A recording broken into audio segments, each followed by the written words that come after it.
In this video, we'll look at a brand new content-aware limiter from Sonible, Smart Limit. Is this the next nail in my coffin as a mastering engineer? Let's find out. Limiting. It's all about, well, limiting your audio, making the super loud bits quieter and then bringing the overall level up to compensate. It's basically compression, but with a fixed ceiling. I tend to work on a lot of natural genres that don't like sounding compressed, jazz, soul, etc. And I was taught back in the day that if you could hear what a compressor was doing, then you were doing it wrong. Now that mentality doesn't work for every genre and every style of music, but it's something that stuck with me. I don't like the sound of compression. So my approach to limiting when I'm mastering is that generally I get it as loud as I can until I can hear artifacts that I don't like, and then I turn it down a dB. Target LUFS levels for different digital streaming services seem to be changing weekly, and so I generally tend to ignore them unless there's a specific target that has to be met, such as for broadcast film and now Dolby Atmos. And it's this last part of the process that's the real pain in the arse with the ever-moving goalposts. If everyone could agree on a standard, then I'd be happy, and groups such as the Music Producers Guild in the UK and the Audio Engineering Society in the US are pushing for that to happen, and with Spotify seemingly turning my masters down on a Tuesday and then up and applying their own awful limiting on a Thursday, it needs to happen pretty quickly. I know how music I master will sound on Apple Music because I'm an Apple Music certified mastering engineer, and I have an awesome bit of software that runs it through the whole encoding process. Also, the algorithms that Apple use are the same as those that are tied into their operating system. So what sounds great when converted to their file format on my Mac today will sound the same when it's uploaded. Spotify, YouTube, Tidal, Amazon Music and a whole host of others are a very different story, however. So it was with great interest that I dived into Sonible's brand new Smart Limit limiter, because apparently this does know, and I just select where the music's going, what type it is, and it does it all for me. Let's check it out. The track I'm going to be using initially is Let's Work Together by Sven Lindvall and Daniel Friedel, and I've chosen that track because there's some lovely saturation and harmonic distortion in the mix that is very sensitive to limiting. It's one of those tracks that's punchy and dynamic, but very difficult to get loud without destroying it. So let's start off by letting Smart Limit do its thing by selecting the genre, choosing where it's going, playing the loudest portion of the track and hitting learn. Note that instead of choosing a genre, we could also load in a reference track.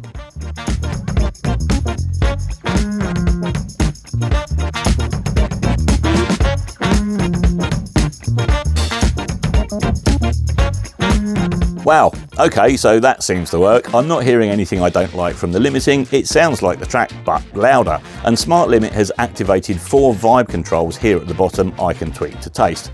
Style is adjustable between soft and hard limiting, softer being more transparent and hard being more aggressive, leading to audible pumping the harder you go.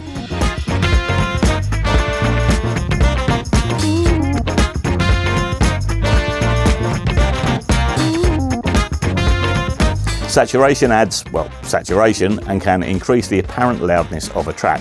Most commercial label mixes come to me with any saturation required already in place at the mix stage and signed off by the artist. So this is subtle here and I quite like it, but I wouldn't want to go much past this subtle level as it starts to get muddy and a bit nasty. But we'll try this on a different style of music in a minute.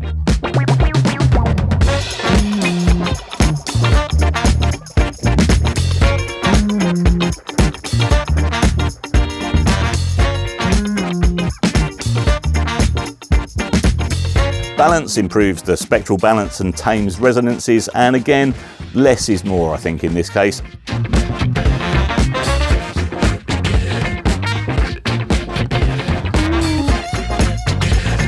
And finally, bass control. This sounds a bit like an EQ boost going into a compressor to bring it down again to me, so it can enhance and tighten up the low end a little, but again, on this track, I don't particularly like it.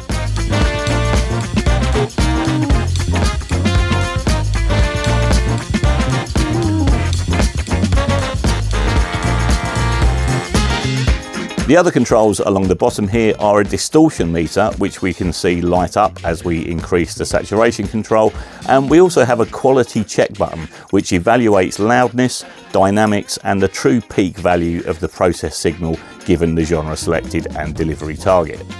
Let's load up another track and have a play with the limiter itself and go over some of the other controls. As it's coming up to Christmas, hooray! I need a hooray. Hooray! As it's coming up to Christmas, Hooray! Let's load up a Christmas song and try not to vomit. So this track is nice and open in places, and we can really hear how playing with the attack of the limiter can change its sound. And I'm going to crank the limiter to really emphasise this. A long attack and fast release time help to preserve the transients, although at the risk of more distortion. If we set a short attack and long release time, the results are smoother. In Christmas times, we'll be let's have a look at some controls at the top of the plugin. Once we've tweaked our settings, we can bypass the plugin, and if we click constant gain, the output will be level matched for us, so we can really hear if we are improving things or merely making everything louder. Delta is great. If we click on this, we can hear exactly what is being removed by the limiting process.